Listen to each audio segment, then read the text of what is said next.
Og kay pila katulog na lang ug hapit na gyud ang Pasko, so manggawas na gyud ang atong mga pinakakusgan nga mga handaan. So practice sa tagluto ani. Ang importante nga dili lang gyud ta mangutang para naihanda. Agree?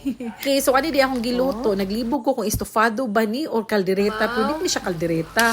By the way, kani nga luto is ako ra ni nadumduman sa luto sa akong lolo. Lami kay ni sa pork ribs. So ayinin niyo og subukan niyo na rin para matikman niyo na. Tara, samahan niyo ako. Let's do this.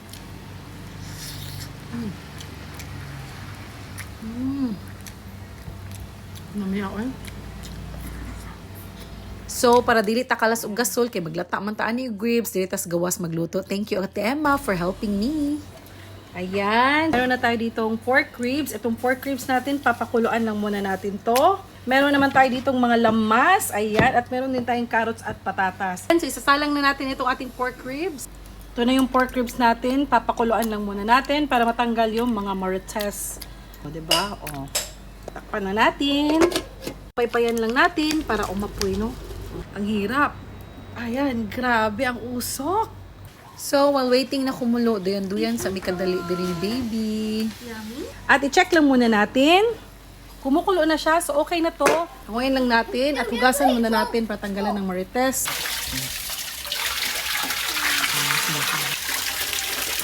Sige dyan, baby.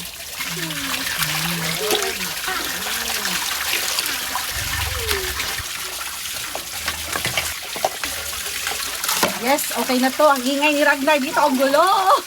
Ay, sunod na natin ito kalaha. Lagay na tayo ng oil, sibuyas.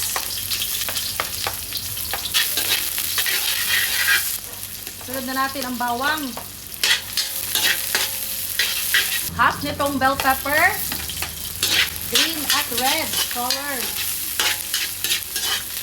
Bango-bango. Ilunod na natin ang ating ribs. Parang magpipiesta lang tayo dito Init ang tawon. Maglagay tayo ng pork cubes at tomato paste. Ayan, mga 2 kutsara lang. At maglalagay din ako dito ng paminta. Para naman mas maanghang-anghang, may sipa, maglagay ako ng chili flakes. Optional yan. Ayan, so i-mix-mix lang natin. Mekas-mekas. Para kumapit talaga yung lasa ng ating mga nilagay, no? At sa puntong ito, lagyan na natin ng Sprite. So, 2 maliliit na Sprite yung ginamit ko. Pineapple juice. Ayan, mamaya na yung mga slices. Cowboy na cowboy yung pagluluto natin ngayon. Okay.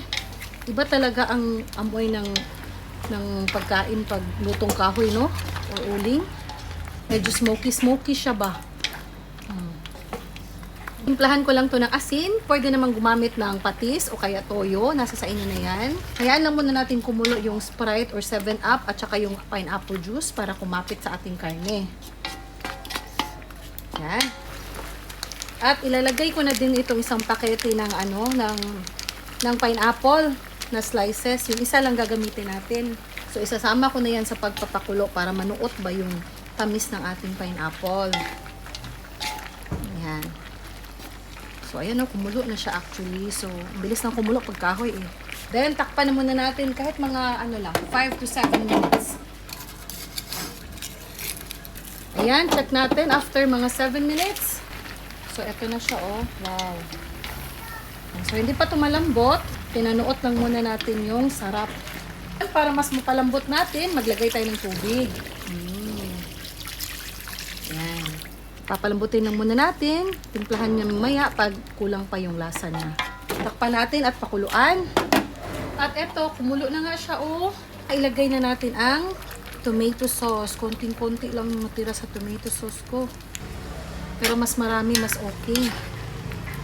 Amoy na amoy ko na din ang tomato At takpan ulit natin hanggang sa mag-reduce na yung sabaw. Okay, check natin after pinalambot yung ating ribs. Ay, wow, malambot na nga yung ribs natin, Okay na to, malambot ng ribs natin. Pineapple, ilagay ko na yung isang sachet. Ating carrots and patatas. And bell peppers. Halo-haloin. Wow. Lagay ako ng konting betchin. So, it's up to you. Maglalagay kayo or hindi. Ito na, halo-haloin na natin. Napakabango. Okay, Duki. Siyempre, tatakpan natin yan. So, ayan. I-check na natin. Wow! Bango. Tuto na ito mga kayamis. Ayan, oh. Oh, wow. Malambot na yung karne talaga. Mafe-feel mo na siya, oh. Ayan. Hanguin na natin para pang-ulam natin ng tanghalian. Ayan. Ayan. Siyempre, kakain na din ako. Ayan. Kakain natin ang gulay. Wow. Oh. Diba? Ito na po yung ating nilutong pork ribs. Thank you, Lord, for this food. Amen. Kain, mga kayamis. Ang sarap.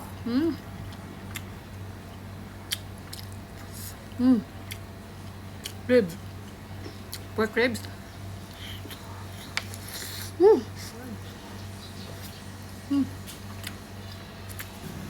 Masarap talaga pag malambot yung ribs, no? Wow. Grabe. Kain mga kayamis.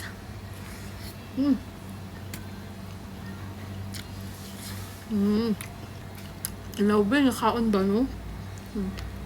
So, ayun mga kayamis. Mauna to siya mga kayamis. Sana nagustuhan niyo yung luto ko today and sana i-matry niyo din po sa inyong mga tahanan. Ito na po si Yuri na laging nag-iwan ng kasabihang laging kumain ng tama lang para yummy like Yuri. Shh.